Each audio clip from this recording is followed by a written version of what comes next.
Good afternoon, everyone. Thank you for joining today's session. अभी हम next 2 to 5 minutes का wait करके और फिर जैसे ही वंदना मैम हमारे साथ जुड़ेंगे तो हम अपने आज के सेशन को कंटिन्यू करेंगे। Thank you.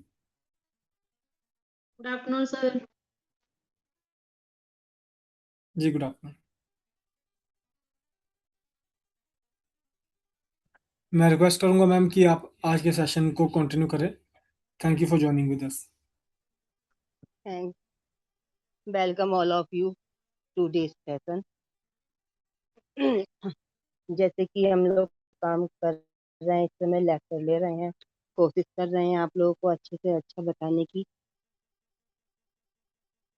Male reproductive system, जैसे मैंने स्टार्टिंग में कुछ ऑर्गन्स बताए थे, testis, penis, prostate gland, seminal vesicle and vas deferens, sexuality transmitted diseases and functional diseases, जिसके ऊपर हमने चर्चा की। तो मेन ऑर्गन आपके 4 ऑर्गन्स हैं इसके अंदर, जो आपका रिप्रोडक्टिव सिस्टम को बनाते हैं, कंप्लीट करते हैं। तो इन सबसे संबंधित डिजीज के बारे में आपको बताया। आज हम मेल इनफर्टिलिटी की बात करेंगे। मेल में इनफर्टिलिटी के क्या क्या कारण है, क्यों होता है, कैसे होता है। जनरली किसी भी दंपति के संतान सुख का ना पाना, चाहे मेल हो या फीमेल हो, यदि दोनों में से किसी में भी दोष, पहले दोष महिला को देना, वो सही नहीं है। आमतौर पर जो कहा जाता है कि फीमेल की वजह से संतान सुख प्राप्त नहीं हो रहा है, लेकिन यदि संतान को पाना है तो उसके लिए सिर्फ महिला ही नहीं, पुरुष भी बराबर का जिम्मेदार होता है। दोनों ही सेहतमंद होंगे तो अच्छे से अपना संतान सुख पाएंगे। यदि दोनों में से किसी में भी कमी है तो संतान सुख पाना मुश्किल होता है, नामुमकिन तो नहीं है, पर कठिनाइयों भरा रहता है।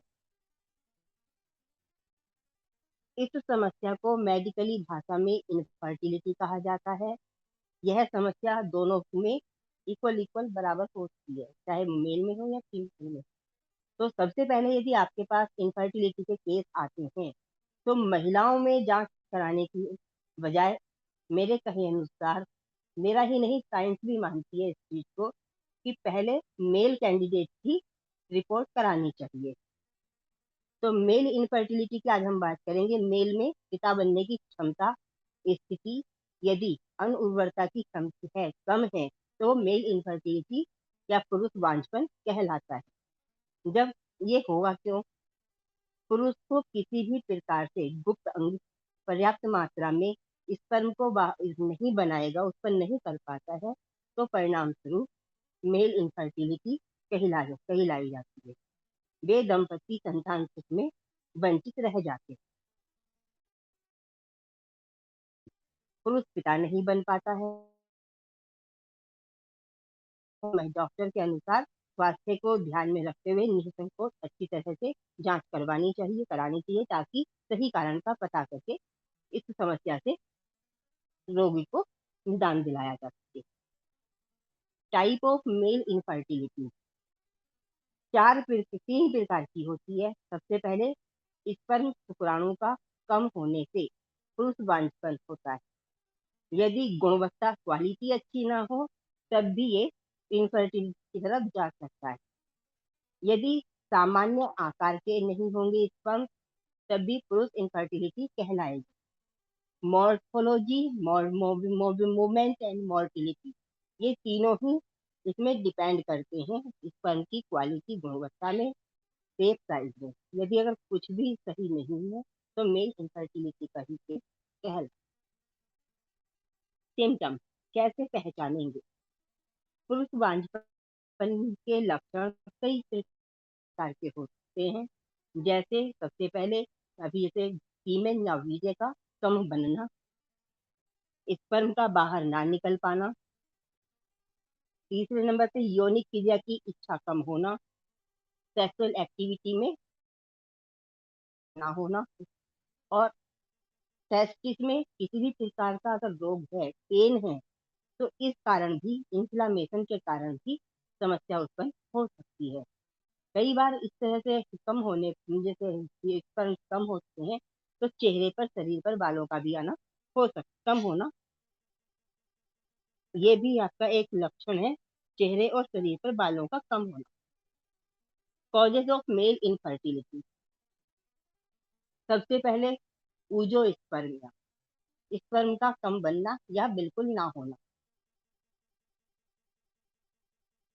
यहाँ कैसे पता लगेगा? जो स्पर्म सेल है, अब से एग फर्टिलाइज, जिस समय सेक्सुअल एक्टिविटी या इंटरकोर्स होता है, उस समय यदि पेनिट्रेशन के बाद स्पर्म फीमेल एग को फर्टिलाइज नहीं कर पाता है, तब ये ओजोस्पर्मिया कहलाएगा। और ये समस्या तब उत्पन्न होती है जब वीर्य ही वह पौष्टिक पदार्थ होता है जब स्पर्म को तैरने में सहायता करता है। अगर ये नहीं होगा तो इनफर्टिलिटी के चांस रहेंगे। स्पर्म के ना होने पर भी एग फर्टिलाइज नहीं हो पाता है, ऐसी स्थिति को इनफर्टिलिटी हम कहते हैं। ओलिगोस्पर्मिया, स्पर्म की संख्या का कम होना। नॉर्मल जैसे 60 से आपका 120 माना जाता है, यदि नॉर्मल रेंज मिनिमम 60-70% अगर नहीं आ रहे हैं, नॉर्मल से भी नीचे जा रहा है, तब ओलिगोस्पर्मिया कहलाएगा। सामान्यतः मिनिमम अगर हम देख रहे हैं तो पर स्लाइड, पर एक एरिया होता है जब स्लाइड देखी जाती है, तो 15 मिलियन स्पर्म सेल पर सीमेन होता है। जिस समय लैब में टेस्टिंग होती है, उस समय जो स्लाइड बन के माइक्रोस्कोप में देखा जाता है एरिया, उस एरिया के अंदर मिनिमम आपका 15 मिलियन आपके वहां पर दिखाई देने चाहिए। यदि नहीं हो रहा है तब ये ओलिगोस्पर्मिया कहलाएगा। ऐसी स्थिति होने पर स्पर्म की एग में प्रवेश कम करने की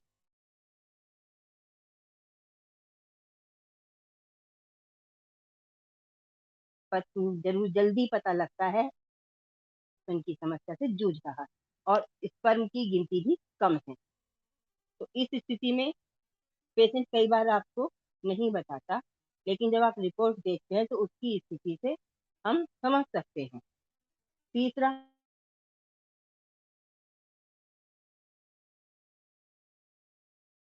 यदि फैमिली में किसी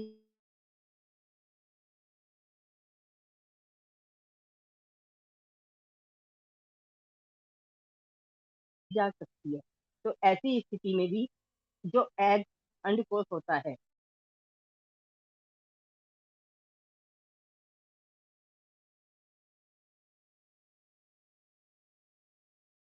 तो ऐसी स्थिति में टेस्ट स्तर पर उत्पादन नहीं कर पाता, जिससे पुरुष वांछन का कारण बनता। जब टेस्टोस्टेरोन हार्मोन ही नहीं बनेगा प्रॉपर मात्रा में, तो वहां पर ना तो सीमेन एक्टिव होगा, ना ही उसमें स्पर्म एक्टिव हो पाएंगे। सीमेन में कमी, वीर्य की कमी होना। वीर्य या सीमेन से तात्पर्य यहाँ पर होता है लिक्विड फॉर्म, जो आपका तरल पदार्थ होता है, जो शुक्राणुओं को यानी स्पर्म को तैरने और गतिशील मूवमेंट करने में और मोटिलिट होने में सहायता करता है। तो ये जो पोषण पदार्थ है वह सक्रिय रहे। यदि सक्रिय नहीं है, सक्रिय ना होने के कारण स्पर्म समाप्त हो सकता है। कहते हैं ना कि एक पूरा एटमॉस्फेयर पूरा मिलना चाहिए। सांस लेने में दिक्कत होती है यदि ऑक्सीजन की कमी हो, तो जिसमें वह पदार्थ जिसके अंदर स्पर्म तैरते हैं, घूमते हैं, एक्टिव रहते हैं, सक्रिय रहते हैं, यदि वो ही सिक होगा तो स्पर्म बाहर नहीं जा पाएगा। तो इस कंडीशन में भी आपकी पुरुष बांझपन दिखाई देगा। जो टेस्टिस है, अंडकोश है, उसकी नसों में वृद्धि होना, जैसे वेरिकोसील डिजीज, यदि यहाँ पर ये है, तब भी ऐसी स्थिति में नसें सूज जाती हैं, जिससे शुक्राणुओं को चलने में मुश्किल होती है और गुणवत्ता की भी कमी रहती है। इन्फेक्शन, किसी भी प्रकार का यदि इन्फेक्शन है, चाहे बैक्टीरियल हो चाहे वायरस का हो, तो इस संक्रमण के कारण भी जो टेस्टिस की नसें हैं, प्रजनन क्षमता है, वो वहां पर चोट ट्रामा होने के कारण कोई निशान छोड़ जाए या चोट लगने के बाद वीकनेस आ जाए, तो इस वजह से भी ऊतकों के साथ अवरुद्ध हो जाते हैं, जिससे इनफर्टिलिटी के चांस ज्यादा हो जाते हैं। किसी प्रकार का अल्कोहलिज्म और ड्रग मेडिसिन का उपयोग करना भी पुरुष बांझपन हो सकता है। जैसे बहुत से कोकनी या मरिजुआ का सेवन करते हैं, तो उसमें आपका स्पर्म की गुणवत्ता में कमी हो जाती है। साथ में जैसे अल्कोहलिक तो हार्मोन्स लेवल को कम करता है, तो इससे आपका जिस समय सेक्सुअल एक्टिविटी में जाते हैं तो उस समय जो स्तंभन चाहिए, तना टाइटनेस चाहिए, वो नहीं हो पाती है, जिस कारण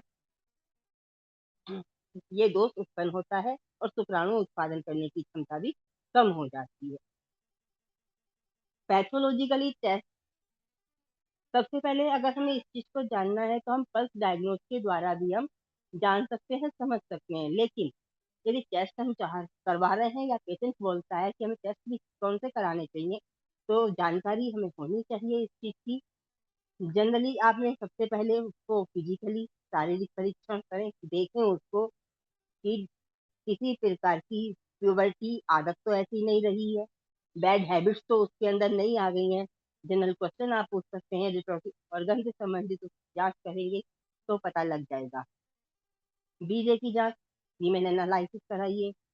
यदि यहाँ से भी कोई नहीं, आपको और ज्यादा अगर उसमें पेशेंट में क्रिटिकल कंडीशन नजर आ रही है, तो इस टोटल का भी अल्ट्रासाउंड आप करवा सकते हैं, जिससे टेस्टिस की पोजीशन और जो उसकी सहायक ऑर्गन है उनकी स्ट्रक्चर का, उनकी पता लगता है कि वो सही पोजीशन पर हैं या नहीं। यदि नहीं है तो उसका ट्रीटमेंट करके अपने पेशेंट को आप इनफर्टाइल होने से बचा सकते हैं। हार्मोन की जांच, खासकर टेस्टोस्टेरोन, थायराइड एंड साथ में आपका पिट्यूटरी ग्लैंड से जो हार्मोन रिलीज होते हैं, उनका भी आप टेस्ट करा सकते हैं। मेनली आपका थायराइड एंड टेस्टोस्टेरोन हार्मोन होता है जो हम इस पर ज्यादा कराया जाता है। पोस्ट इजैकुलेशन यूरिन एनालिसिस, जिस समय सीमेन सेक्रेशन किया जाता है उस समय के बाद में यूरिन का टेस्ट करा सकते हैं। यदि यूरिन में, पेशाब में, मूत्र में उपस्थित शुक्राणुओं से पता लगाया जा सकता है कि शुक्राणु इजैकुलेशन के दौरान आपका पेनिस से, लिंग से बाहर निकलने की बजाय मूत्राशय में वापस जा रहे हैं, तो इसका भी अगर है तो इसका ट्रीटमेंट करके भी हम अपने पेशेंट को सही दिशा दशा में कर सकते हैं। आनुवंशिक टेस्ट, जनरल हिस्ट्री जैसे मेडिकल हिस्ट्री लेनी है, उसमें यदि कोई जेनेटिक डिजीज का पता लगता है, जैसे क्लाइंट डिजीज का मैंने जिक्र किया, तो या जन्मजात कोई ऑर्गन में प्रॉब्लम है तो उसको हम यहाँ पर जांच करा के पता कर सकते हैं। नंबर 7, टेस्टिकुलर बायोप्सी, यदि किसी प्रकार का टेस्टिकुलर कोई प्रॉब्लम आ रही है तो टेस्टिकल से सैंपल लेकर, जैसे मान लीजिए कोई सिस्ट वहां पर हो या इन्फ्लामेशन या बैरिकोसील अगर वहां पर है, तो वहां से सैंपल लेकर, और कोई आपकी गांठ वगैरह का है तो बायोप्सी कराकर भी हम इस पर का उत्पादन सामान्य रहा तो उसको हम समझते हैं कि इनफर्टिलिटी का कारण कोई ब्लॉकेज किसी तरह की है, तो ब्लॉकेज के कारण भी स्पर्म का स्थानांतरण से संबंधित कोई अन्य समस्या है, तो हम इस चीज का भी करा के हमें पता लग जाता है, तो हम अपने पेशेंट बचा सकते हैं।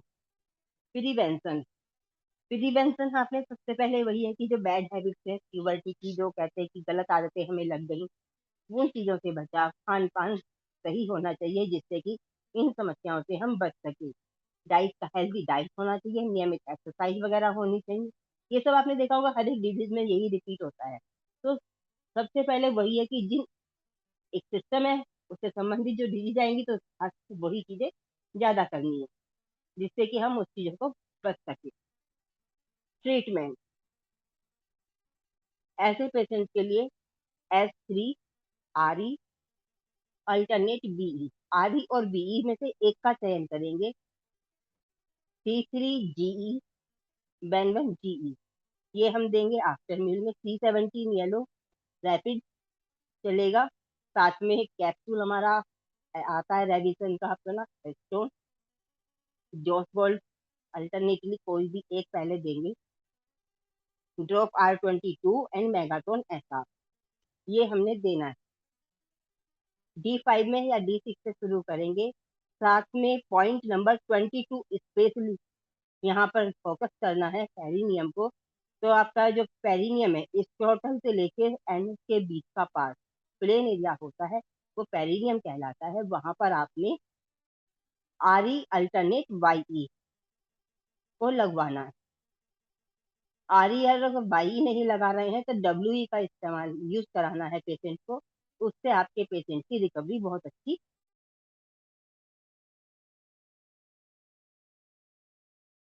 इससे संबंधित किसी का कोई क्वेश्चन है तो बता सकते हैं।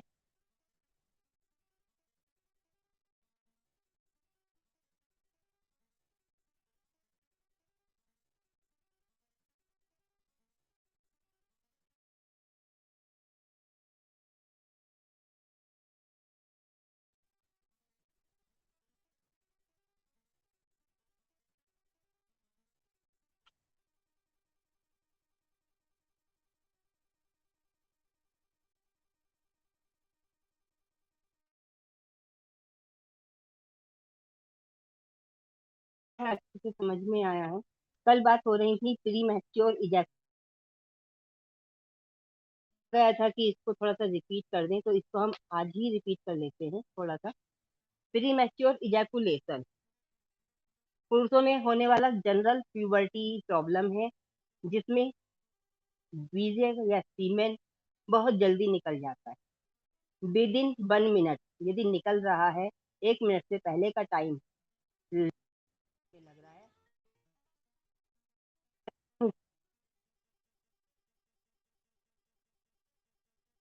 तो इस कंडीशन को प्री मैच्योर इजैकुलेशन कहा जाता है। इजैकुलेशन को पर्याप्त समय तक रोक नहीं पाना ये भी एक लक्षण है इसके अंदर। दोनों पार्टनर संतुष्ट ना हो पाए इसके वजह से इस कंडीशन का pre mature ejaculation. Type of pre mature ejaculation life long लंबे समय तक ये कंडीशन बने रहना या इसको प्राइमरी प्री मैच्योर इजैकुलेशन भी कहा जाता है। शुरू से ही समस्या बनी रहती है।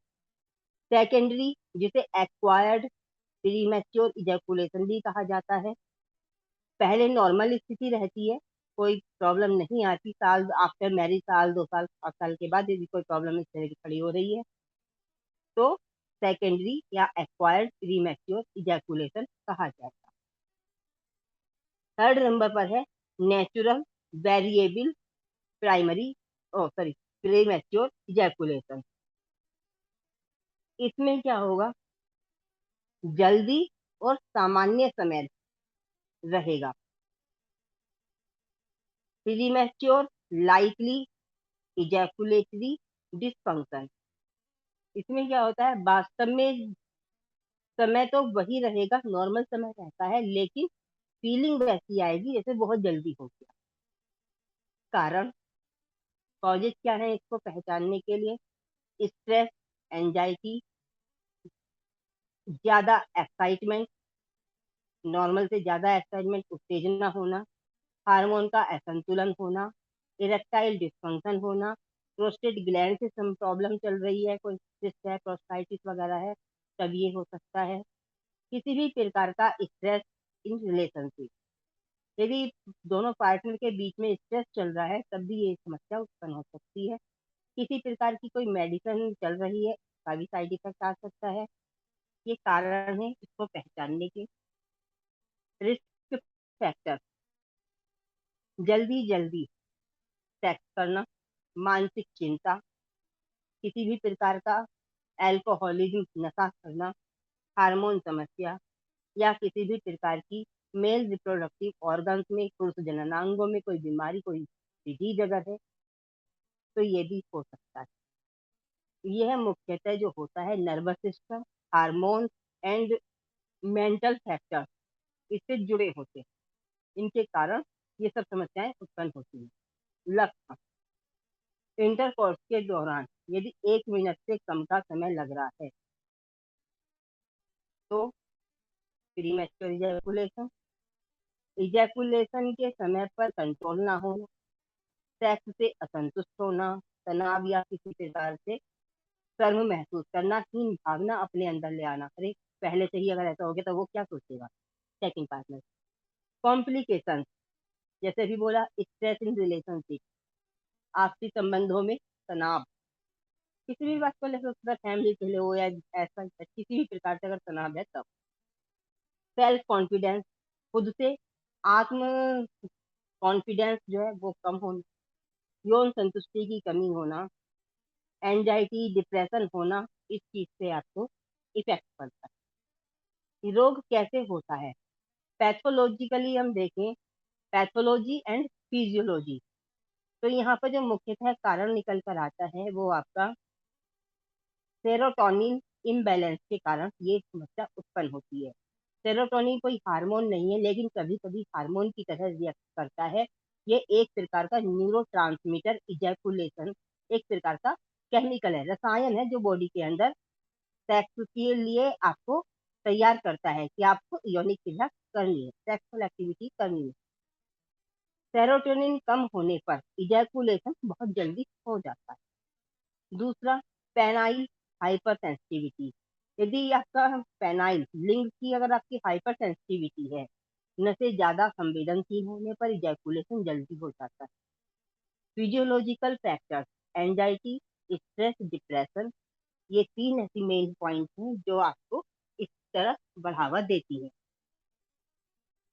अदर कोई डिजीज, तो यहाँ पर आपका फंक्शनल एंड ऑर्गेनिक डिजीज दोनों यहाँ पर इन्वॉल्व होती हैं। फंक्शनल में जैसे इरेक्टाइल डिसफंक्शन होना, या ऑर्गन से प्रोस्टाइटिस या टेस्टिस संबंधित कोई ऑर्गन में प्रॉब्लम आ रही है, किसी तरह की कोई डिजीज है तो उसके कारण। हार्मोन इम्बैलेंस, थायराइड के कारण।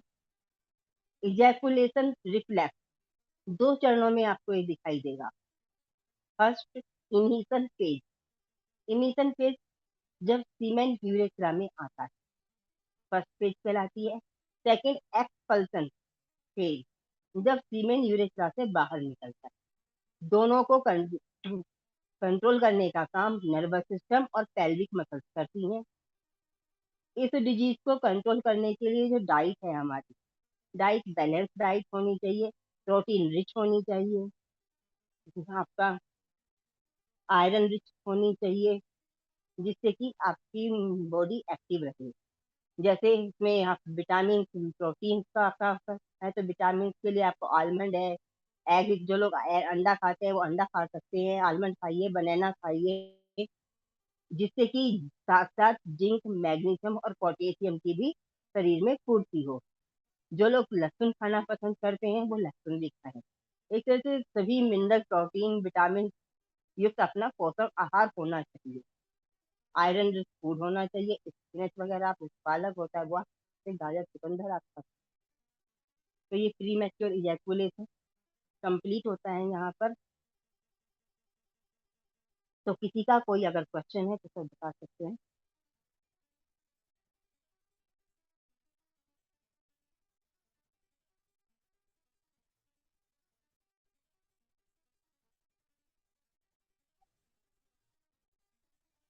लगता है कि आज टॉपिक अच्छे से समझ में आया है। तो हमारे यहाँ पर आज ये कंप्लीट होने, मेल इनफर्टिलिटी कंप्लीट होने के बाद एसटीडी शेष रह जाता है, सेक्सुअली ट्रांसमिटेड डिजीजेस। खासकर इसमें gonorrhoea, syphilis, chlamydia, genital herpes and HIV AIDS आते हैं।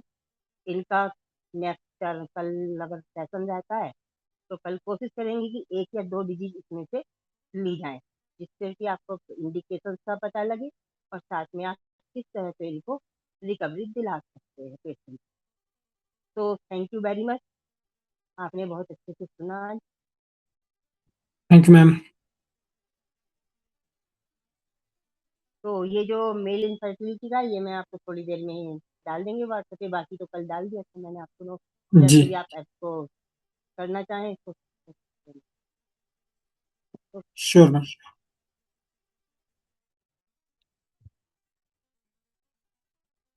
Once again, thank you to Dr. Vanna Rajput ma'am. Thank you for a wonderful session. अब हम अपने सेशन के नेक्स्ट पार्ट की तरफ को बढ़ेंगे। हम प्लांट्स की डिस्कशन जो हम कर रहे हैं अभी, रेमेडी बेस्ड प्लांट्स डिस्कशन, उसके ऊपर अभी हम चलेंगे।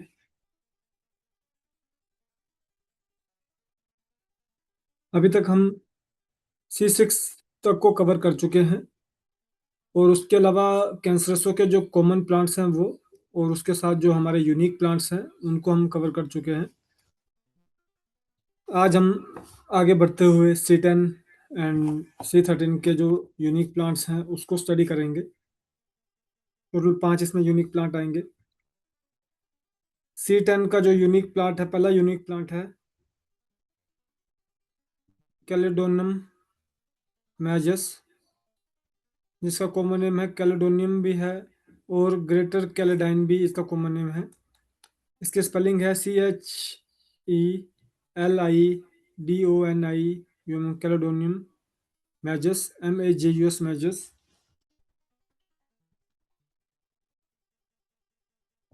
इसकी प्रॉपर्टीज की अगर बात की जाए तो अफेक्शन ऑफ लिवर, ये हमारा एस्टन का काउंटर रेमेडी है C10। तो एस्टन जैसे कि हमारी whole GIT including from mouth to anus, full GIT part का एक पर्टिकुलर रेमेडी है, तो उसका जो काउंटर पार्ट है वो C10 है।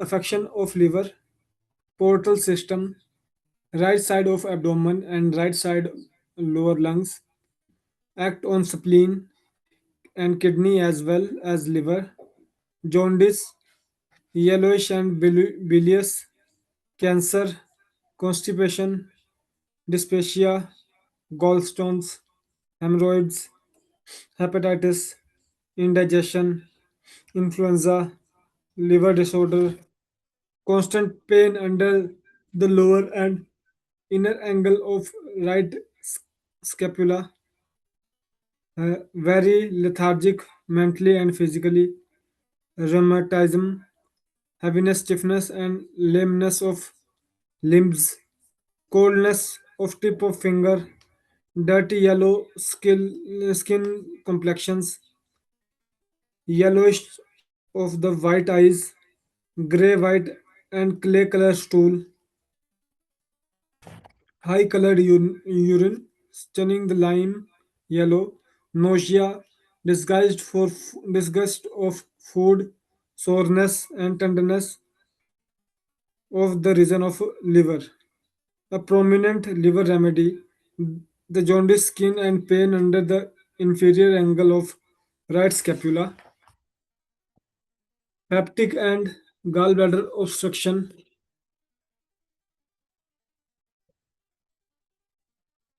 constipation, stools, hard, round ball like sheep's dung, bright yellow, pasty colored stool, fluent in water, liver pain going backward or fixed at angle of right scapula, jaundice due to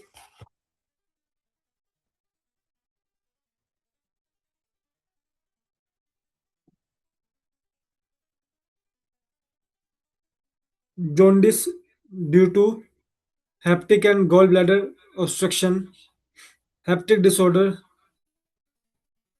trigeminal neuralgia, weak heart, weak circulation, sluggishness, incapacity of mental work, for thinking, indolent, and disposition to work, prominent liver remedy, liver and bile disorders such as gallstone, indigestion, jaundice, and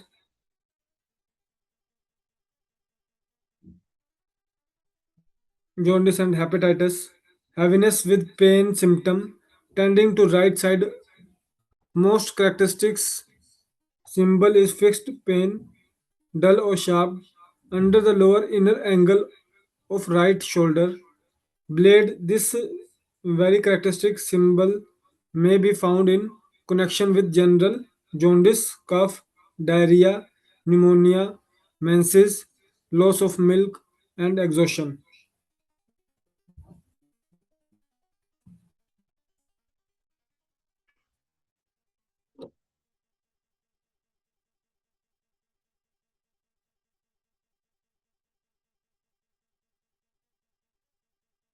इसके temperamental indication जो हैं, अभी अगर इसकी properties की बात की जाए तो आपकी 90% जो प्रॉपर्टीज थी वो लिवर एंड एक्सक्रेशन, आपका इंटेस्टिनल बेस के ऊपर ही हमें ज़्यादा देखने को मिली, और लिम्फ बेस्ड प्रॉपर्टी। और ऑब्वियसली ये हमारा स्कोरोफ्लोसोटेन का काउंटर रेमेडी है कैंसर सोटेन। स्कोरोफ्लोसोटेन के जो रोल है वो जीआईटी बेस्ड रोल्स है, तो ये भी उसी बेस के ऊपर ज़्यादा वर्क करता है। अब इसकी अगर टेम्परामेंटल इंडिकेशन की बात की जाए,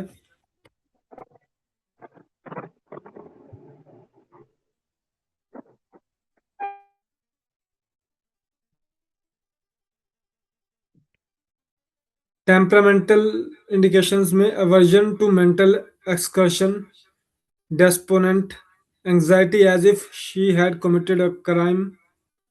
and he had committed a crime, fear of going crazy, feels like committing crime with ill humor or without any reason, restlessness, sadness, anxiety, brooding over some sort of trouble, happen something bad will, weeping due to despondency.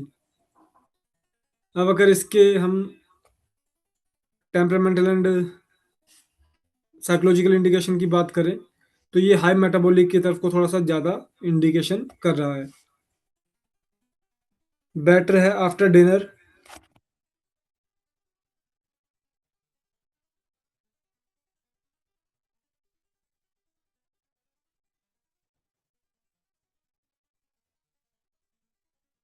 After dinner, from pressure, hot food, eating milk, hot bath, lying on abdomen, worse right side, worse है ये right side, motion, touch, change of weather, very early in morning, sleep जो है वो lethargic है, drowsy and chilly है, dreams है dreams of dead bodies, corpse, funerals, sleeplessness, unable to sleep, speaks in dreams, relationship, nux vomica, lycopodium and podophyllum के साथ आप इसको कंपेयर और रिलेशनशिप में रख सकते हैं, उसके साथ आप इसको यूज कर सकते हैं। Complementary with lycopodium, it's closely allied to Calodonium when lycosemes work, ledum, acotine, aconite, belladonna, podophyllum, rus toxicodrion and pulstilla। Antidotes है ये एसिड का, वाइन का, कॉफी का, कैम्फर का एंटीडोट है ये।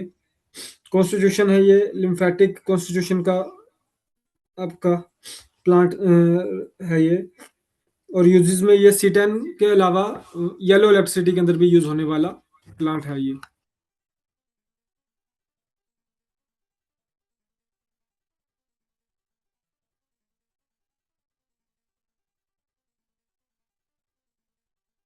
कैंसर सोटेन, पोडोफाइलम, डक्स फुट। कैंसर सोटेन का जो नेक्स्ट प्लांट है unique plant podophyllum, PODOPHYLLUM,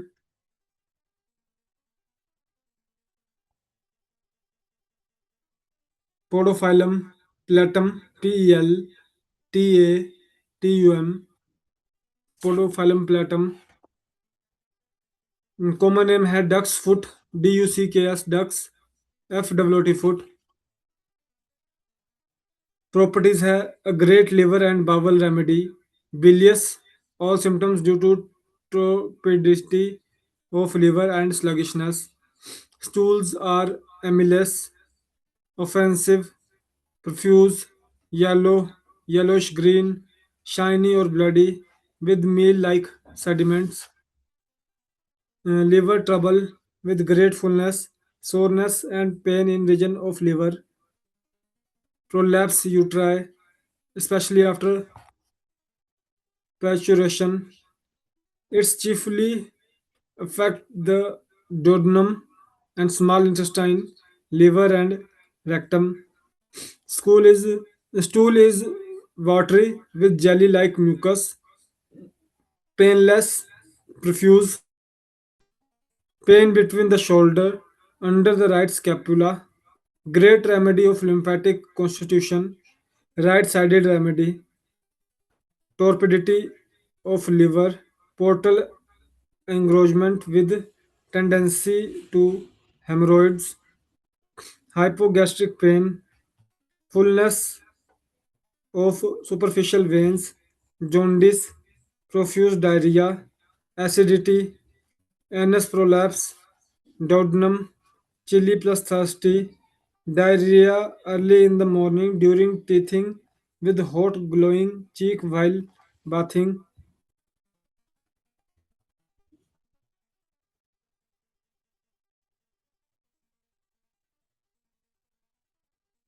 profuse putroid stool, gush out painlessly, greeny and watery photoid.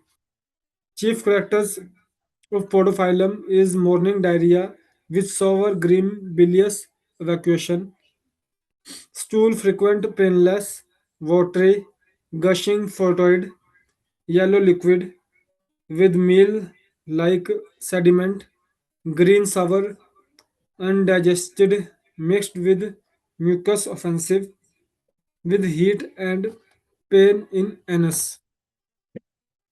जैसे हम C17 को यूज करते हैं एज टॉक्सिन एंटीटॉक्सिन, उसी तरह से अगर हम S10 C10 W का यूज भी करें रैपिड डोज में, तो आपका जो बॉडी क्लियरेंस है वो बहुत जल्दी होती है।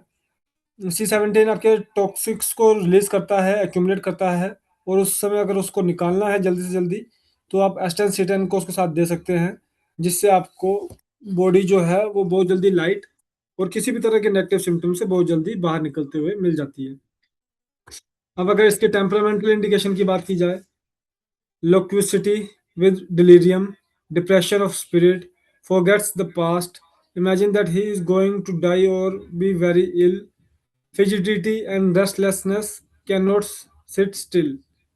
अब अगर इसको भी देखा जाए तो ये थोड़ा सा आपका हाई मेटाबॉलिज्म की तरफ को, सॉरी लो मेटाबॉलिज्म की तरफ को ये ज़्यादा देखने को आपको मिल रहा है, with mixed indications, better with the heat by pressure, rubbing, stroking, lying down, lying on abdomen, stretching, hot weather. ये इसके बेटर फील बेटर कंडीशंस हैं। वर्स्ट कंडीशन है early morning, eating acidic fruits and milk, then sleep जो consistent with morning and whining during sleep, heavy sleep, walking in sleep, sleep disturbed by dreams full of confusion, relationship with aloe vera, chelidonium, nux vomica and sulfur. Com जो use है इसका C10 के अंदर है, उसके अलावा yellow electricity के साथ भी इसका एक अच्छा यूज आपको देखने को मिलेगा। येलो इलेक्ट्रिसिटी के अंदर आपका ये रेमेडी यूज हो रही है।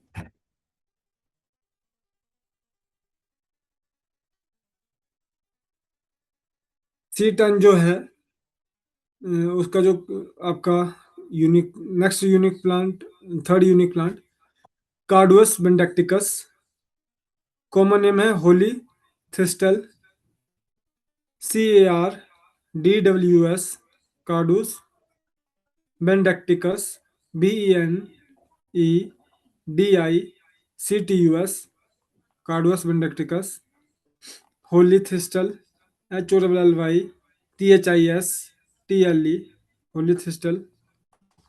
इस पे आगे जाने से पहले मैं आपको बताना चाहूँगा कि ये जो ये आपका ट्री होता है, ये आपका जो देवदार फैमिली का ट्री होता है ये, तो इसमें हमें इसको जो एलोकेशन करने में हमें काफ़ी समय लगा था, पर जब एलोकेशन हुई तो ये हमारे काफ़ी नज़दीक निकला एंडोफॉल में। और बस जब हमने उस चीज़ को स्टडी करने की कोशिश की कि ऐसा क्या हुआ कि अभी जब इससे पहले प्रीवियसली हम इसको एलोकेट कर रहे थे और अब ये कैसे क्या डिफरेंसेस थे, क्योंकि हम एक ही वैली मतलब एक ही चंबा के अंदर इसको जब ढूंढने की कोशिश की जा रही थी, तो आप यूँ समझिए कि नदी के इस तरफ वाली जो वैली थी उसके अंदर ये एलोकेट नहीं हो पाया, पर नदी के उस तरफ वाली वैली के अंदर ये एलोकेट हो गया। और उसका कारण एक ये भी था कि थोड़ा-सा जो आपका हिल रेंज जो होती है, वो मिक्स हिल्स रेंज में आता है वो एरिया, जहाँ पे आपका शिवालिक सॉरी आपका उम, जो हिमालय के साथ अदर जो रैम हिल्स आती हैं, जिसको पीर पंजाल एंड तोरा बोरा बोला जाता है, तो उसकी वैली डीप वैली के अंदर हमें ये एलोकेट करने को मिला था। और ये एक ऐसा प्लांट है देवदार की तरह तो होता है, पर ये ज़्यादा ऊंचा नहीं जाता है, क्योंकि देवदार का जो मेन जो पोर्टफोलियो होता है वो ये होता है कि वो काफ़ी ऊंचा चला जाता है, वो बड़ा होता है और ऊंचा चला जाता है। पर ये बड़ा होगा, ये चौड़ा होता जाएगा, पर ये ऊंचा नहीं होता ज़्यादा। तो ये भी हमें जब एलोकेशन हुई थी तो इसके लिए भी काफ़ी लोगों ने उस समय पहले बोलते थे कि ये प्लांट तो इंडिया में मिलेगा ही नहीं, मिलता ही नहीं है, जब हम अदर प्लांट्स को शो कर रहे थे। पर जब फाइनली जब ये हमें मिला, तो आज हम जब जाते हैं जब हमारा प्रोग्राम होता है उस समय हम इसको नहीं दिखा पाते क्योंकि वो डिफरेंट वैली है। पर कई बार हमारे पास जैसे कुछ पर्सन आते हैं, मान लीजिए कोई टीम आती है, अगर उसे हमें थोड़ा नज़दीक में लेकर जाना हो तो हम उन्हें उस वैली के अंदर लेके जाते हैं, तो वहाँ पर ये प्लांट जो आपको देखने को मिलता है, Cardus बेंडेक्टिकस।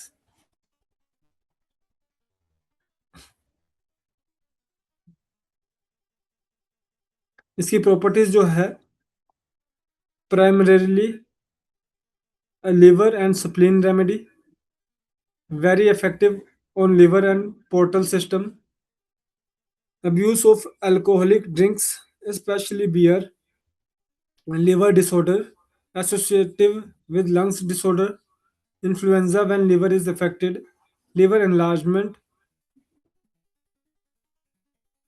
of carduus is in transverse direction, that is chelidonium is more vertical.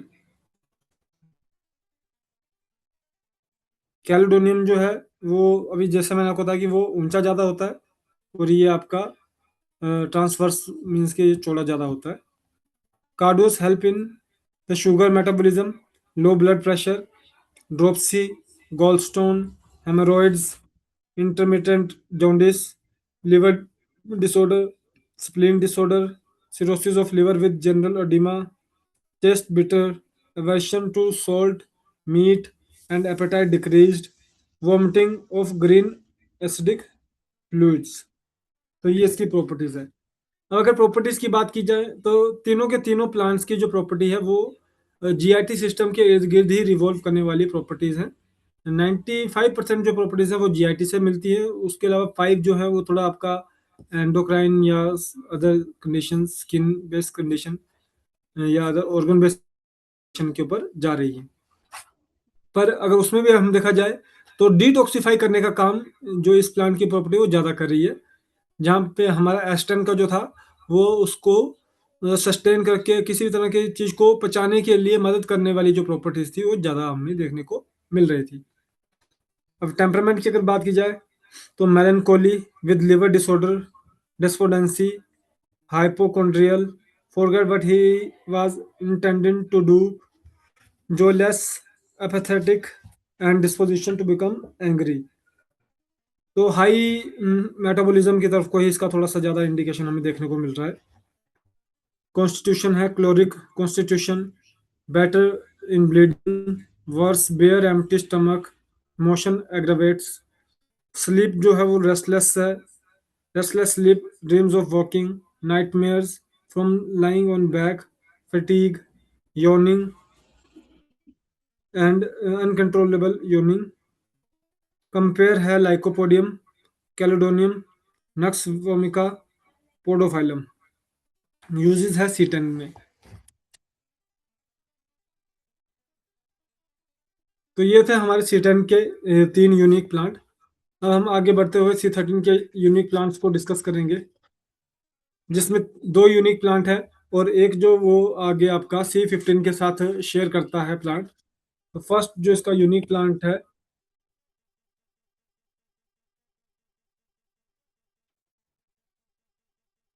एलियंथिस glandulosa, AILANTHUS,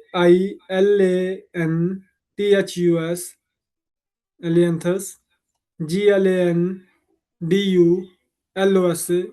एलियंथिस glandulosa, heaven's tree, diphtheria, tonsillitis, streptococcus infection, ये इसकी प्रॉपर्टीज है। डिप्थेरिया, टोंसिलाइटिस,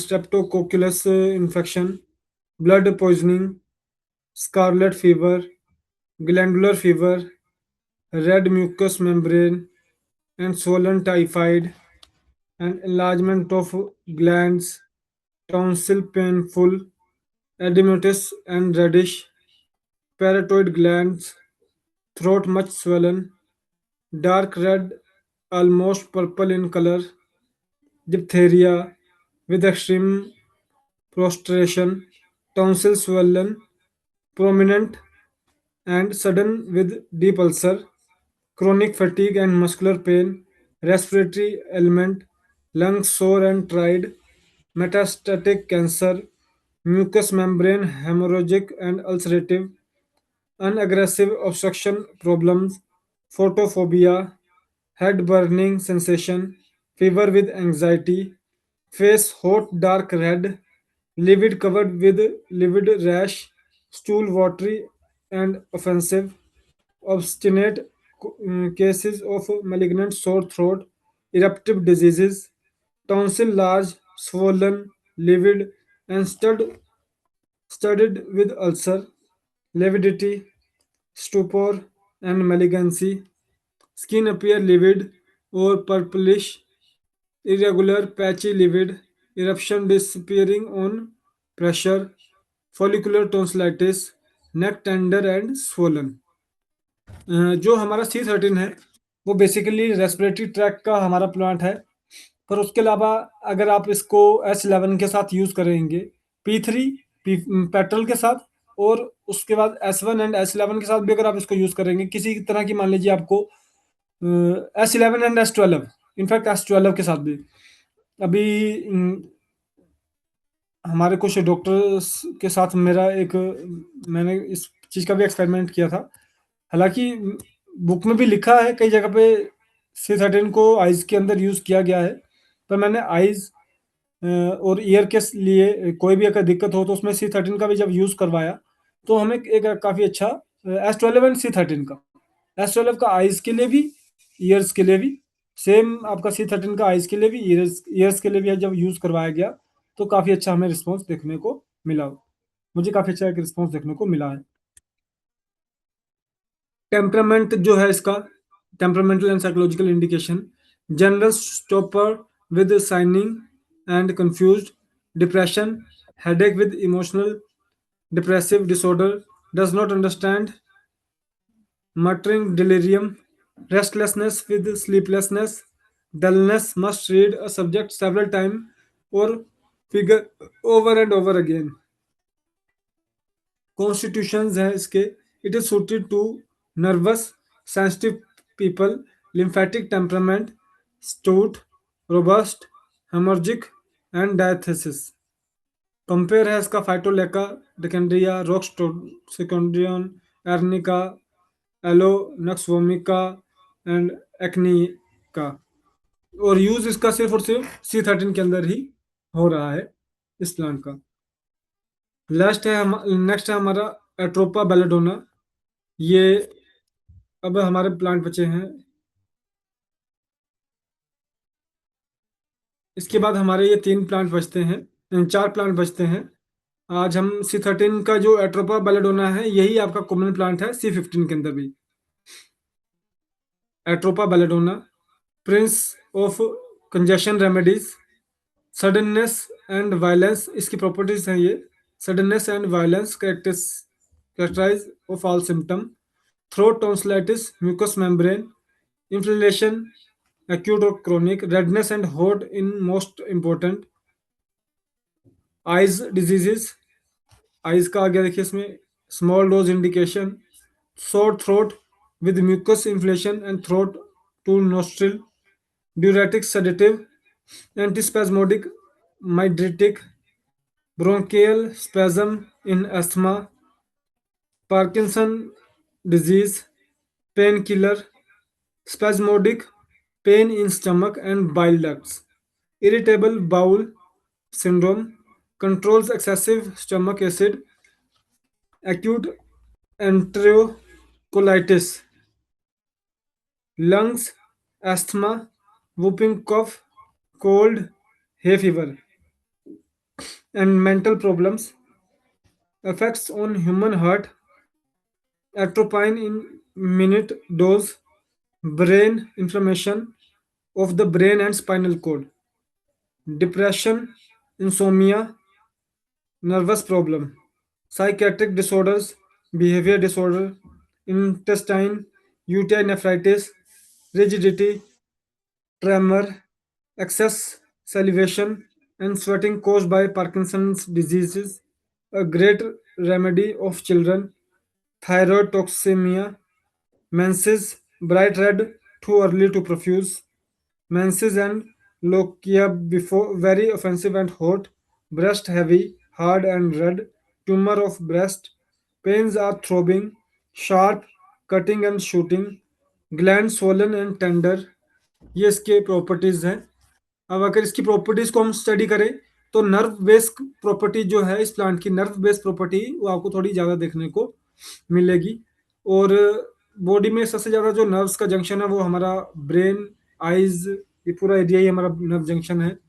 तो इसलिए हम जो C13 है इसका यूज़ किसी भी तरह की आइज एंड ईयर के, नोज थ्रोट के लिए तो हमें वर्क करना ही करना है, पर उसके अलावा आइज एंड ईयर के अंदर भी आप इसको यूज़ करवा के अगर देखेंगे तो 100% डेफिनेटली आपको एक अच्छा रिस्पॉन्स देखने को मिलेगा विद इंक्लूडेड ऑफ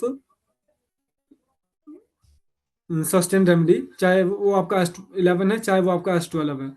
किसी भी तरह के आप नर्वस पेशेंट के अंदर S11 के साथ इसको दे के देखिए और किसी भी तरह के आइज और ईयर के पेशेंट के अंदर S12 के साथ दे के देख लीजिए। Temperamental and psychological indication, irritability, averse to noise and company, profuse solitude, fears imaginary things, sees ghosts, monsters, black dogs, and various insects, moaning, confused muttering and hide, desire to escape, illusion and hallucination, acuteness of all senses, changeable temperaments, sensitive to light, noise, and jarring, hydrophobia, delirium, frightful images, furious, rages, bite, strikes, tendency to dance, laugh, and sing, easily weep, and quarrelsome. अब अगर इसकी temperamental indication को देखें तो थोड़ा सा ये आपको लो मेटाबॉलिक की तरफ को देखने को मिल रहा है। कॉन्स्टिट्यूशन में अगर इसकी बात की जाए, it is suited to plethoric person with red face and the condition where there is a local palythoria. It is suited to bilious lymphatic temperament, light hair and complexion, blue eyes.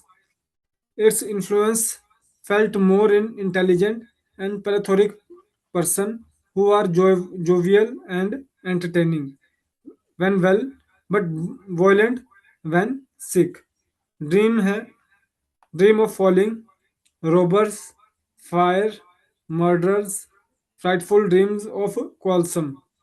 Compare hyoscyamus, hyoscyamus plant के साथ comparison में है और use इसका C13 and S12 के अंदर इसका use हो रहा है। तो ये थे हमारे आज के प्लांट बेस्ड इंफॉर्मेशन। कल हमारा कैंसरसो का पार्ट जब कंप्लीट हो जाएगा उसके बाद इसकी हिंदी ट्रांसलेशन जो है उसको भी हम जल्द ही स्टार्ट कर देंगे।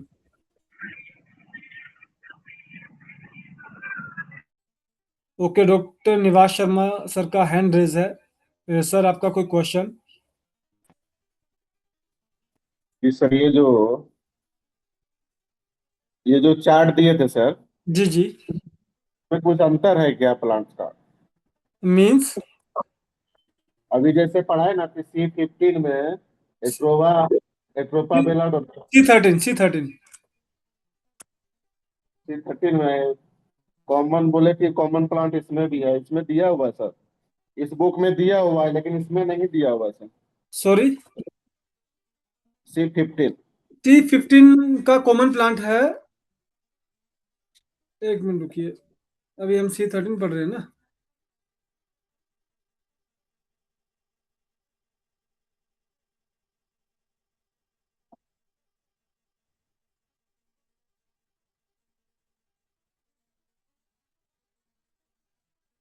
जी, एट्रोपा बेलेडोना कॉमन है आपका C13 एंड C15 में। मैं एक बार इसको बुक में भी चेक कर लेता हूँ।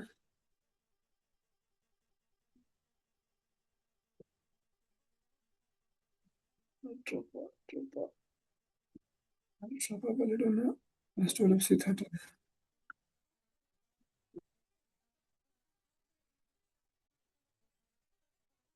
ओके, इसके ऊपर मैं कल एक बार सर से बात करके, क्योंकि बुक में भी इसका C13 एंड S12 ही बता रहा है, हाँ, मैटेरिया मेडिका में भी है लेकिन इस चार्ट में नहीं है सर। चार्ट में नहीं लिखा हुआ है ना। जी तो हो सकता है कि ये प्रिंटिंग मिस्टेक हुआ हो इसमें, जी जी जी। क्योंकि चार्ट मैंने अभी देखा नहीं था ये वाला।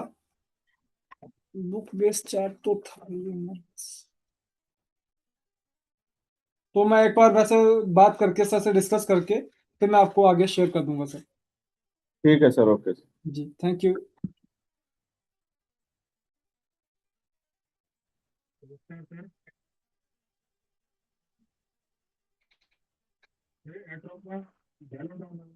C13 और C15 दोनों में है।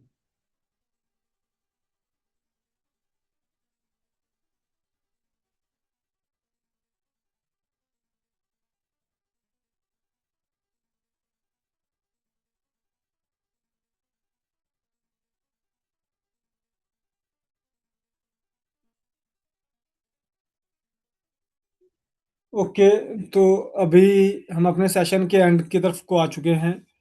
किन्हीं भी डॉक्टर साहिबान का कोई क्वेश्चन क्वेरी पेशेंट रिगार्डिंग कोई कंसल्टेशन हो तो आप बात कर सकते हैं, और उसके बाद हम अपने सेशन को एंड की तरफ को लेके जाएंगे। नमस्कार सावंत सर। जी नमस्कार जी। सर ये अभी डिस्कस हम कर रहे थे ना सर आपकी आवाज़ बहुत दूर से आ रही है, आप फोन अपना पास में रख लीजिए एक बार। जी सर। जी सर। एक सेकंड में वॉल्यूम। सर आपने क्या हेडफोन लगाए हैं? हाँ हाँ। जी, या तो आप उसको थोड़ा, निकाल दो क्या? ठीक है जी सर। निकाल के कर लीजिए सर। ठीक है।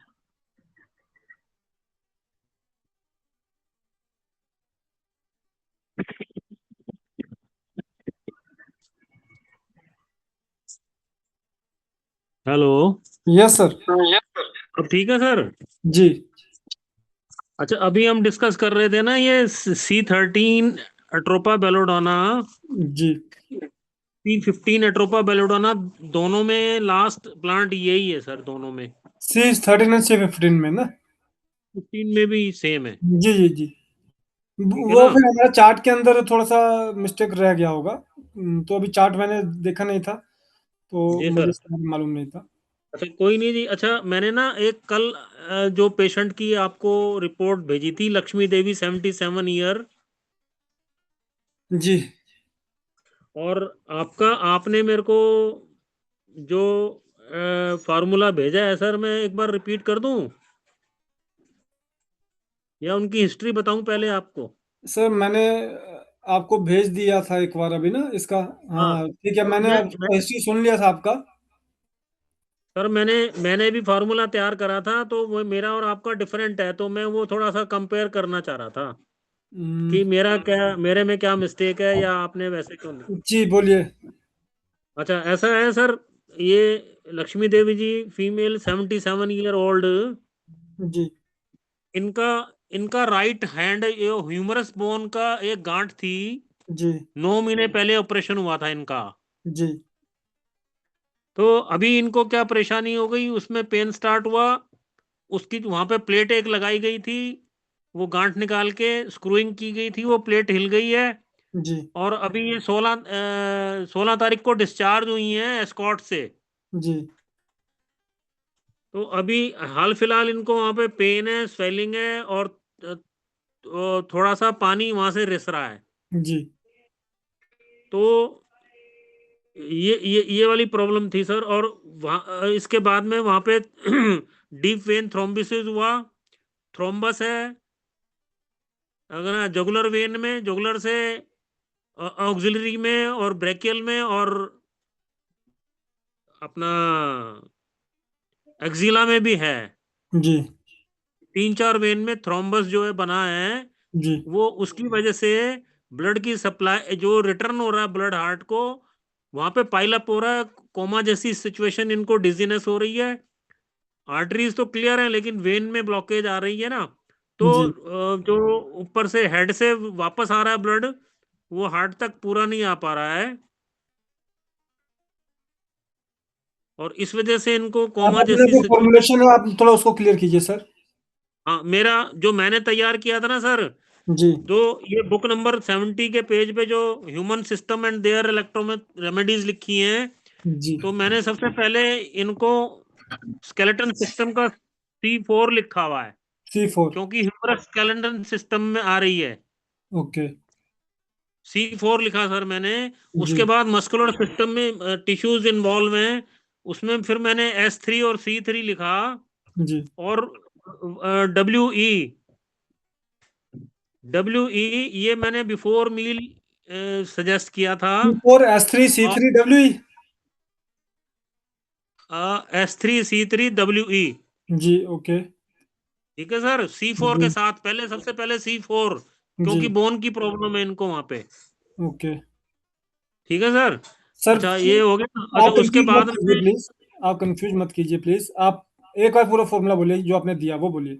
बोला बनाया था वो बोलिए। अब रिपीट मत कीजिए। C4, हाँ जी अच्छा C4 S3 C3 WE, okay फिर F1A2C5 GE आफ्टर मील, ये है मेरा। तो आपके और उसमें अगर मेरे फॉर्मूला में देखा जाए तो ज़्यादा फर्क नहीं है। जी सर। और दूसरा आपका रेमेडी जो है रिपीट हम करने की कोशिश नहीं करते हैं, ठीक है। जैसे कि एक ही फॉर्मूला के अंदर आपने C4 एंड C3 का यूज कर रहे हैं, पहले तो हम उसको बाय क्लोज कर देंगे फर्स्ट।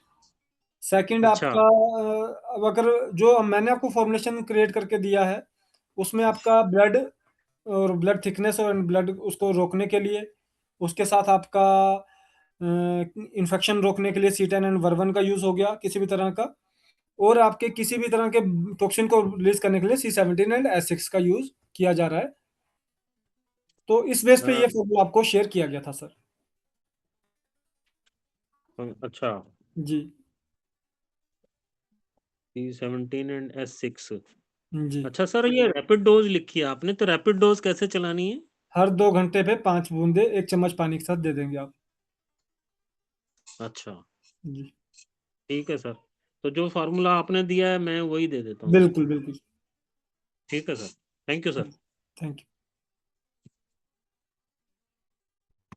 अगली बार अगर कोई फॉर्मुलेशन क्रिएट करना भी है तो उसमें एक रेमेडी को एक फॉर्मूला के अंदर बार बार रिपीट ना करें। अगर कैंसरसो का एक आपने यूज कर लिया है तो उसी को हाँ, ही आप यूज करें। अब इसमें अगर मान लीजिए आपको चाहिए था तो आप उसको C4 ही रहने देते। आपको C3 उसमें यूज करने की जरूरत नहीं है, क्योंकि समझ गया सर। एंडोसॉल में ज्यादा डिफरेंस आपको देखने को नहीं मिल रहा है ना। हाँ हाँ, समझ गया, वो रिपीट हो रही थी। यू आर जी राइट सर। जी तो सर, जी नमस्कार जी। डॉक्टर साहब अभी एक न्यू पेशेंट आया है। उनको गॉल स्टोन है 15 mm। जी एज है 50+। Okay female. और इनको पहले से ब्रेस्ट कैंसर हुआ था जिसमें एक साइड से एक ब्रेस्ट निकाल दी गई है। ओके तो उसके बाद ये डायबिटिक भी हैं, ब्लड प्रेशर हाई रहता है, थायराइड भी है इनको। इनका सर अल्ट्रासाउंड जो हुआ, कोई अल्ट्रासाउंड हुआ था इनका? अल्ट्रासाउंड हुआ है, वो मैंने मंगाया है अभी। जी, एक और उसमें चेक कर लीजिएगा अभी यूट्रस, रिप्रोडक्टिव ऑर्गन और लिवर के रिगार्डिंग कोई दिक्कत तो नहीं इसमें आपको देखने को मिल रही है? जी जी जी, हाँ जी, ये सर अगर जी वैसे कोई दिक्कत होगी तो, क्योंकि मेन तो हार्मोनल तो लग ही रहा है इशू ना। अगर जी हार्मोनल इशू होगा तो आपका exocrine organs, endocrine exocrine condition में भी चेंजेस आ जाते हैं। जी ओवरऑल सिम्टम इनका उसी तरह से लग रहा है, हार्मोनल बेस्ड डिस्टरबेंस ही लग रही है। जी जी। तो एक बार वो रिपोर्ट अगर क्लियर हो जाए तो उसके बेस पे आप इसको आगे कैरी कर सकते हैं। हार्मोनल ही, मुझे जितना लगता है हार्मोनल ही इसमें आपको आगे बढ़ना पड़ेगा। जी हार्मोनल करना पड़ेगा। जी जी, अभी रिपोर्ट आ जाती है फिर मैं आपको एक बार भेजता हूँ, फिर श्योर सर, श्योर कंसल्ट करेंगे। श्योर। तो जी सनम सर। Yes sir. सर मैंने ना एक्चुअली एक पेशेंट मेरे पास गॉल स्टोन का आया था। जी इसको 32 mm का गॉल स्टोन था। तो जी मैंने उसे अपनी मेडिसिन पे, जो बुक वाली मेडिसिन है S12-1W, जी C2A3Y और C3Y का कॉम्प्रेस, R24 और एपिजाइन का सिरप एथलेस के साथ में दिया था, क्योंकि कॉन्स्टिपेशन भी था उसको। जी। तो उसे 1 महीने की मेडिसिन में 32 mm का गॉल स्टोन 16 mm का रह गया। Okay, very good. लेकिन नेक्स्ट टर्न पे जब मैं उसको मेडिसिन दे रहा था तो मेरी सीनियर से कंसल्ट हुई, तो उन्होंने कहा कि आप गालिस्टोनिल एसपी दीजिए बस, खाली बाकी सब बंद कर दीजिए। ओके। अभी इनिशियल में मैं उसे पिछले 2 महीने से गालिस्टोनिल एसपी ही दे रहा हूँ। जी उससे सच जो प्रॉब्लम्स थी, जो कॉम्प्लिकेशंस थी, पेट में भारीपन, गैस, कुछ भी खाना, एसिडिटी बनना या पेट में भारीपन महसूस होना, वो सब चीजें सब खत्म हो चुकी हैं। जी। लेकिन उसका जो किडनी स्टोन था वो एज इट इज है, वो अभी भी 16 mm ही है। अपने हॉट तो कंप्रेस क्या करना है? नहीं, हॉट कॉम्प्रेस भी बंद कर दिया था मैंने, फिर उसके बाद में हॉट चूंकि कंप्रेस मत, आप एक्सटर्नल को मत बंद कीजिए। आप उसमें तो वो हाँ तो एक जाहिर सी बात है। और मैं आपको एक सजेशन और करूंगा कि जब आपका एक जी कोर्स पूरा हो जाए ना, तो उसके बाद जी। दूसरे पे चले जाए। मतलब आपको दोबारा उसको एक बार फॉर्मूला रिपीट कर देना चाहिए 2 हफ्ते के लिए कम से कम। जो पहले अपन लोग बुक वाला फॉर्मूला जी दे जी रहे थे। जी। अच्छा, एक चीज और मैं जानना चाह रहा था, वो 7 महीने का बेबी है, उसको पूरी बॉडी पे रेड रेसेस बनते हैं, बहुत छोटे छोटे, एक तरीके से गुच्छे के टाइप में, फुल फुल बॉडी पे, चेहरे पे भी, सर पे भी, और हाथों पैरों पे, पेट पे, कमर पे, सब पूरी बॉडी पे बनते हैं। ओके। और पूरा रेड हो जाता है बच्चा, और वो ईचिंग भी होती है, उसमें खुजलाता है पूरा करके। जी तो पहले जो उसको हमने दवाइयाँ दी हुई थी, वो दी हुई थी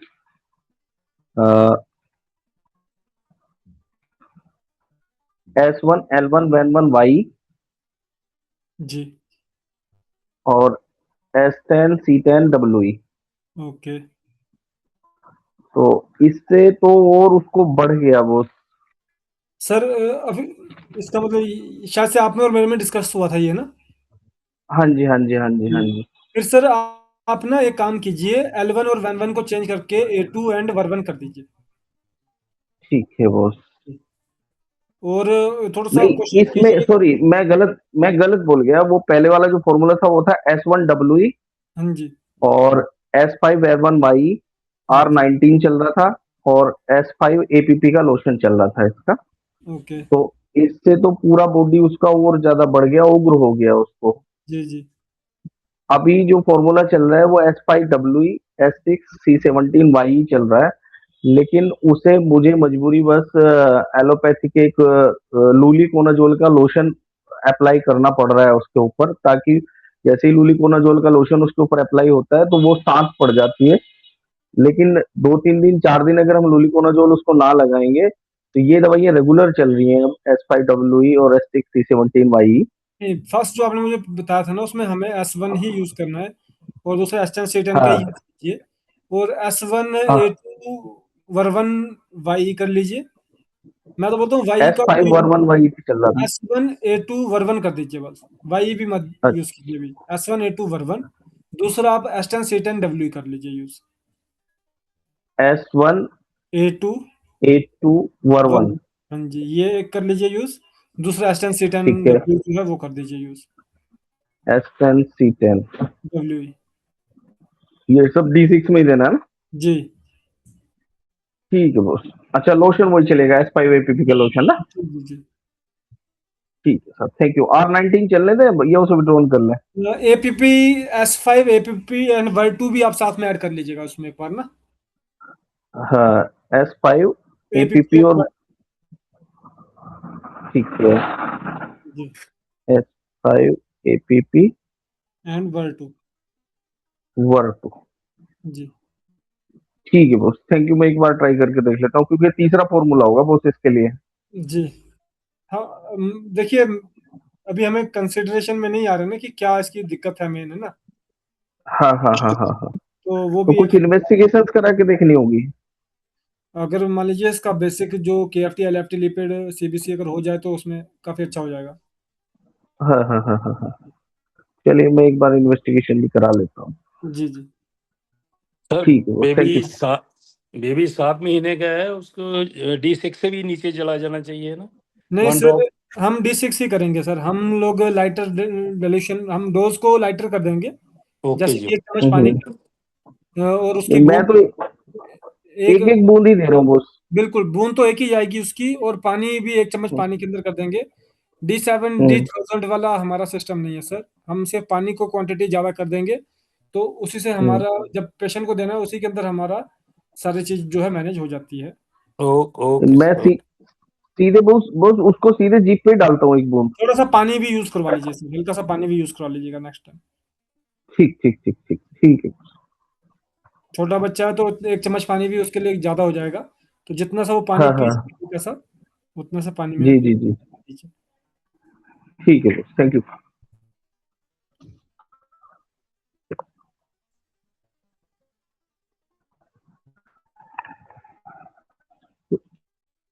लाइटर टू लाइटर डिल्यूशन का ना सर, एक हमने और देखा है स्किन के अंदर, हम कई बार यूज सजेस्ट करते हैं।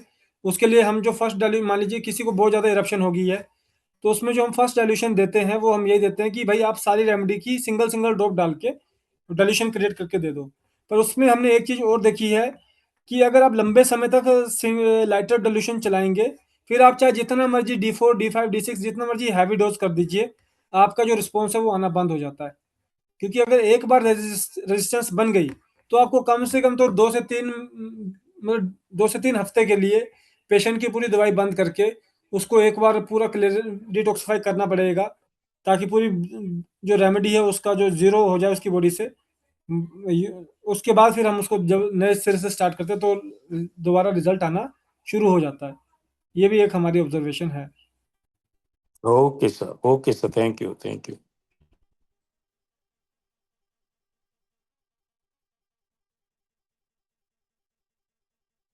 Anyone else?